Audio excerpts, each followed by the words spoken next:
Hey guys, this is Mr. Crunch.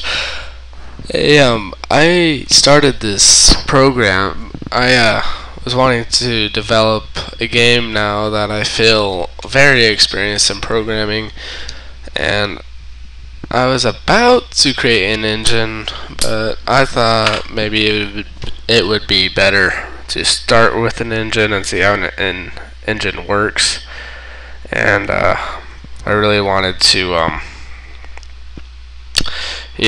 maybe sell this game on the iPod or maybe something like that. I think it'd be really cool. Anyways, that script didn't work. I just want to show off what I'm doing right now, and maybe I will have like a weekly update of how far I am in this game that I am making for the iOS, and you guys can get updates on what's happening, and I don't know, maybe it can actually turn into something. Alright, I'm gonna go into detail with these first movies, I'm sure, until I start completely getting way ahead of myself and writing thousands and thousands of lines of code. Then I'll just tell you what the script does instead of each line. Okay. Oh, I'm just gonna show you it first. Here. I'm just gonna build and run, and hopefully my computer is able to build it. God, I hate web player.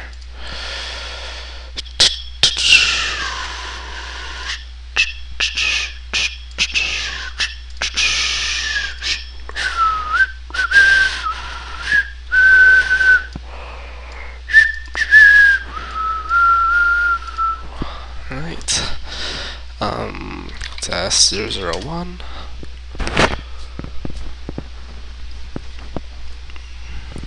Alright.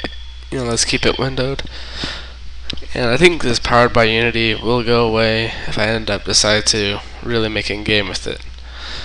Alright, so what I've done is created a player. I can move in all directions.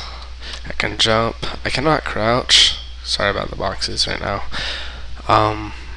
There's a script.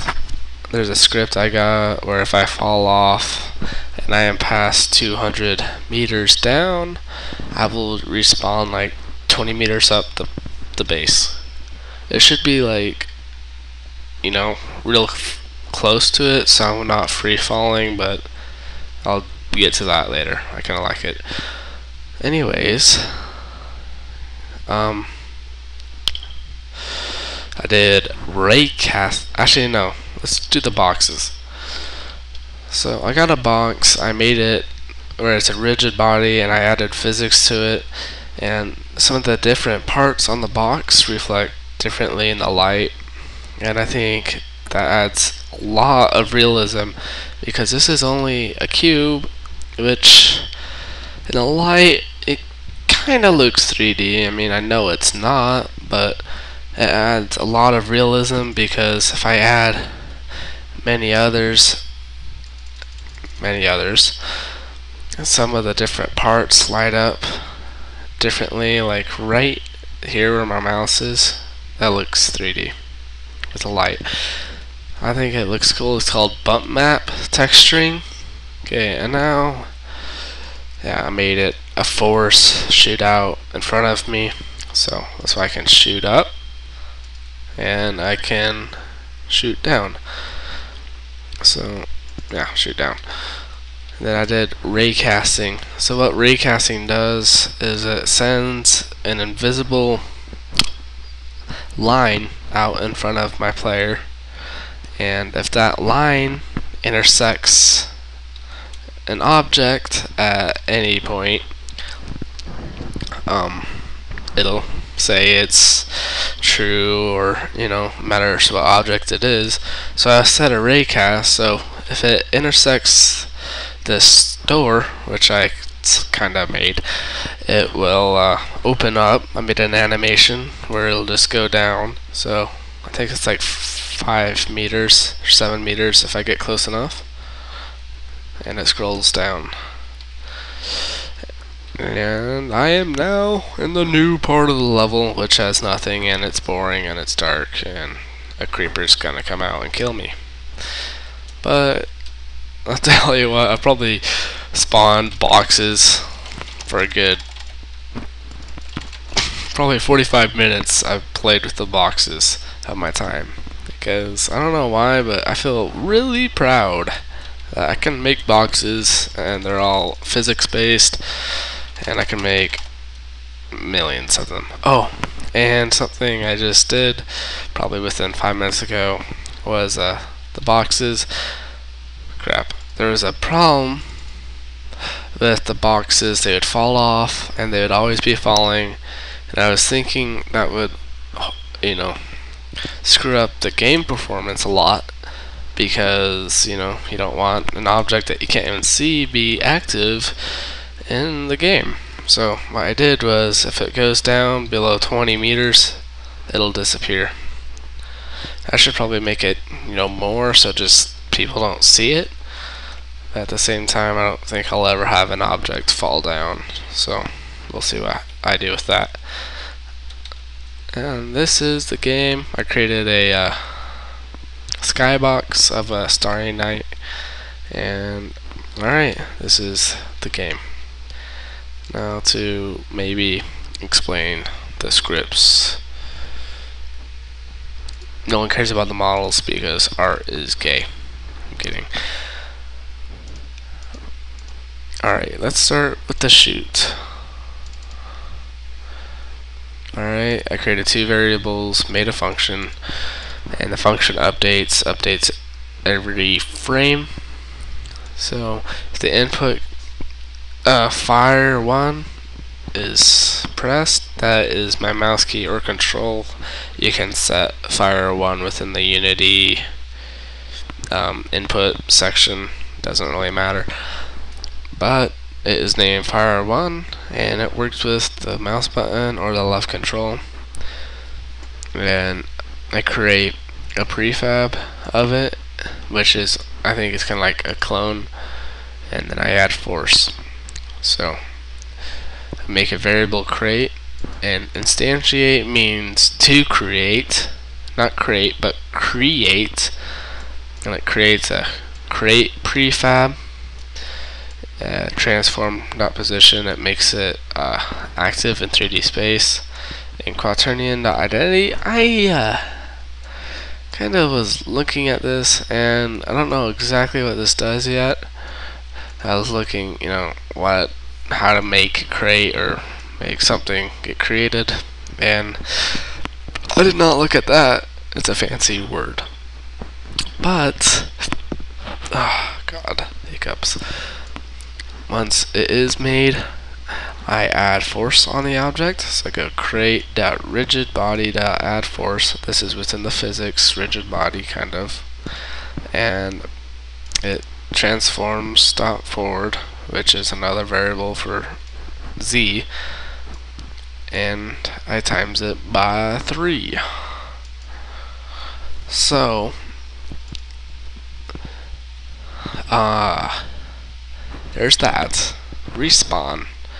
This is attached. Oh yeah, these 3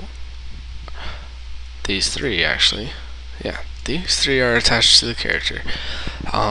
This one, it checks if your position is less than 200 on the y-axis, and then if it is, it transforms you to 2000. Function update. Yeah, every frame. Raycast. Now, Raycast is a part of the physics engine. So, if the physics engine Raycast is hit, so if it is intersecting something within 7 meters, and if the hit collider and tag is named door, it will play the animation I made to open the door. So that was kind of fun to do. This is all really lame at the moment because I haven't done much, but you know what? It's a start, and I'm excited to do more and more.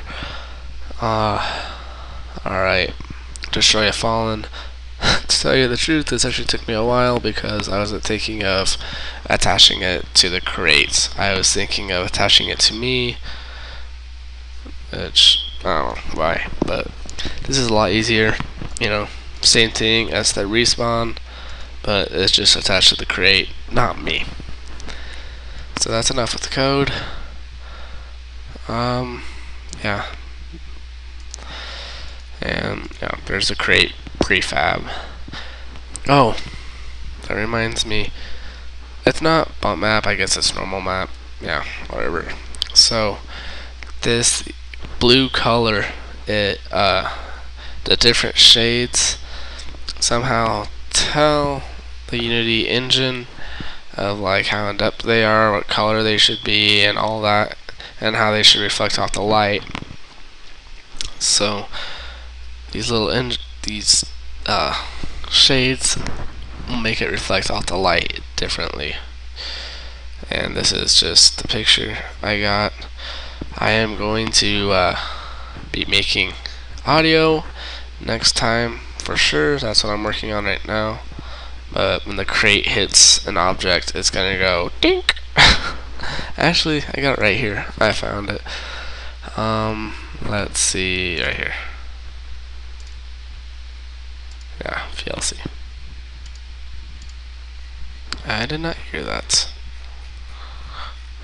400%.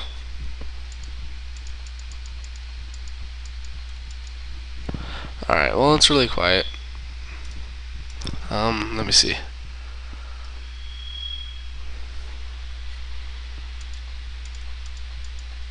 Okay, I don't know if you can even hear that, but it sounds like a... I don't know. It sounds like. Alright, I'm not gonna even review this thing, so we'll see how good I am, because whenever I created a video, I always would watch it, think it's lame, find something I messed up on, and I'd redo it about 30 times, and then I'd get pissed off and just not even end up posting it. So, yeah.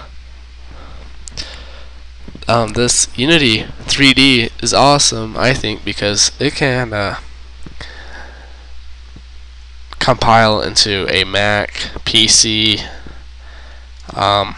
Android, iOS, or if you want to go buy the license for $5 billion, you can export it to Wii, PS3, or Xbox. Or a web player, actually. So, you know what? If I create the game, I can create it for the iOS and Android, and even put it on a PC and Mac. Alright, well, I don't know. I hope you guys are maybe excited. I don't know if I would be excited if I saw this right now, but I would think it'd be kind of cool. Alright, thanks for watching. There will be more soon. Maybe I'll do like a weekly update after a while. And thank you for watching.